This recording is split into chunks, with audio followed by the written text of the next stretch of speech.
ஓம் நம சிவாய ஓம் நம சிவாய ஓம் நம சிவாய. திருச்சிற்றம்பலம். இந்த உலகில் வாழும் அனைத்து உயிரினங்களுக்கும் எனது இறைவன் அருள் பெற்ற ஆத்ம வணக்கம். நான் இந்த பதிவை எதற்காக போடுகிறேன் என்றால், எனக்கு தெரிந்த பெண்மணி ஒருவர், அவர் அவரை அந்த பெண்மணியின் தாயாருக்கு அவள் ஒரே பிள்ளை. வேறேதும் ஆண்கள் பிள்ளையும் இல்லை, பெண் பிள்ளைகளும் இல்லை. அந்த தாயாருக்கு அவள் ஒரே பிள்ளை, ஒரே மகள் என்பதால் அந்த தாயார் மிகவும் அவளை ரொம்ப செல்லமாகவும் அன்பாகவும் பாசமாகவும் வளர்த்து வந்தாள். ஒரு காலத்தின் மேலானதும் அந்த பெண் பிள்ளை பருவமடைந்த பிறகு தனது துணையை தானே தேர்ந்தெடுத்து கொண்டது. அதாவது லவ் மேரேஜ் என்று ஒரு உறவை தானே தேர்ந்தெடுத்து கொண்டது. அதற்கு அந்த தாயார் தனது மகள் யாரை வேண்டுமானாலும் அவள் விருப்பப்படி திருமணம் செய்து கொள்ளட்டும், நன்றாக இருந்தால் சரி என்று அந்த தாயார் மகளின் வழியே விட்டுவிட்டார்.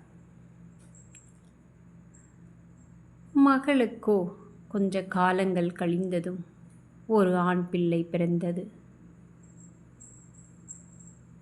ஒரு ஆண் பிள்ளை பிறந்ததும் தன் கணவரின் சுயரூபம் தெரிய வந்தது.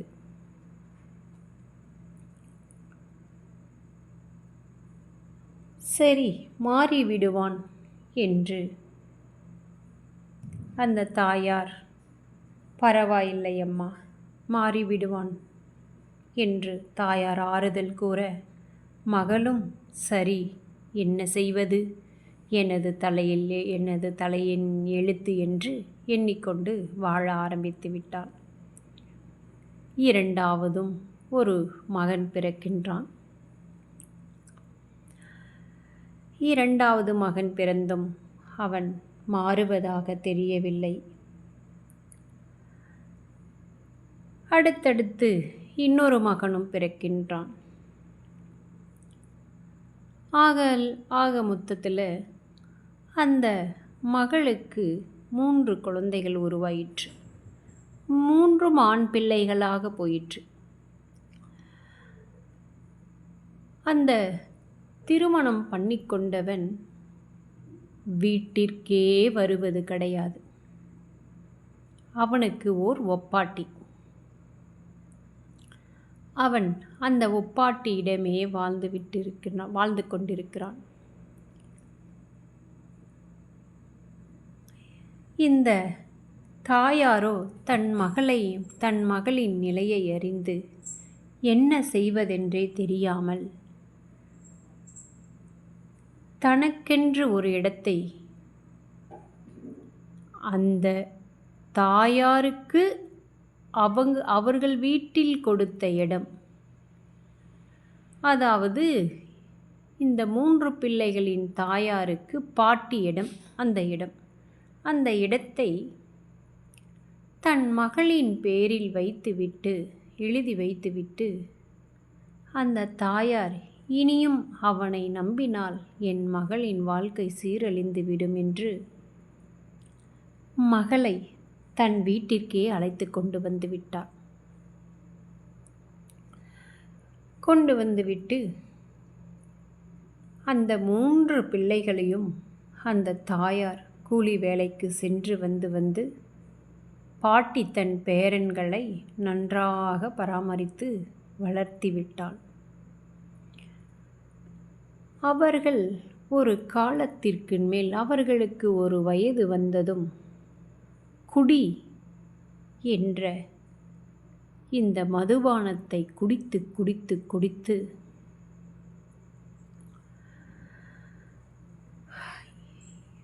பிள்ளைகளும் சரியில்லாமல் போனது.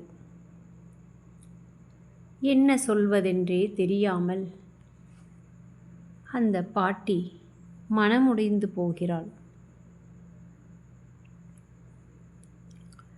இன்று தனது மகளின் வாழ்க்கையும் கெட்டு போயிற்று. மருமகனும் சரியில்லை, பேரப்பிள்ளைகளும் சரியில்லை என்று அந்த பாட்டி வருத்தமடைகிறாள்.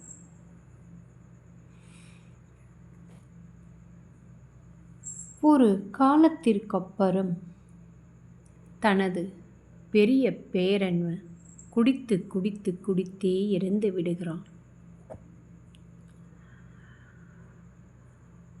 அவன்தான் இறந்து விட்டான். அடுத்து இருப்பவர்களாவது ஒழுங்காக இருக்கலாம் அல்லவா? இருக்கவில்லை. இன்னொருவனும் குடித்து குடித்து குடித்து இறக்கும் நிலை போய்விட்டான். மரணத்தின் எல்லைக்கு போய்விட்டான். ஆனால் அவனுக்கோ 3 பிள்ளைகள். அவனை நம்பி ஒரு பெண் பிள்ளை வந்துவிட்டது. பாவம், என்ன செய்வது? வேறு வழி இல்லை. அந்த குழந்தைகளுக்காக அவனை காப்பாற்றி விட வேண்டும் என்பதற்காக எவ்வளவோ மருந்துகள், மாத்திரைகள், எவ்வளவோ ஹாஸ்பிட்டல் என்று 1 வருட காலமாக அந்த பெண் போராடி அவனை மீட்டு கொண்டு வந்திருக்கிறாள். ஆனால் அவன் இப்பொழுது குடிப்பதில்லை, நன்றாகத்தான் இருக்கின்றான். இன்னொரு பேரனும் அதே போலதான். அவனும் குடித்து கொண்டு ஊரை சுற்றி கொண்டு ஃப்ரெண்டு என உலகமே சுற்றி கொண்டு திரிகிறான். ஆனால் இறைவன் அருளால் அவனும் இப்பொழுது குடியை மறந்துவிட அவர்கள் குடும்பம் கொஞ்சம் நிம்மதியாக இருக்கின்றது. எதற்காக நான் இதை கூறுகிறேன் என்றால், இப்பொழுது இருக்கும் பெண் பிள்ளைகள் அவசரமாக ஒரு முடிவை எடுத்துக்கொள்கிறார்கள். ஆனால் அதன் பின் விளைவுகள் அவர்களை பாதிப்பது மட்டுமல்லாமல் பிள்ளைகளையும் பாதிக்கின்றது என்று உணர வேண்டும். இது எல்லாம் இந்த உலகில் நடக்கும் உண்மையான நிகழ்வாகும். இதையெல்லாம் பார்க்கும் பொழுது மனிதன் திருந்தி வாழ்ந்தால் எப்படி இருக்கும் அந்த குடும்பம் என்பதற்கு ஒரு எடுத்துக்காட்டாக இப்பொழுது வாழ்கிறார்கள் அவர்கள் 2 பிள்ளைகளும்.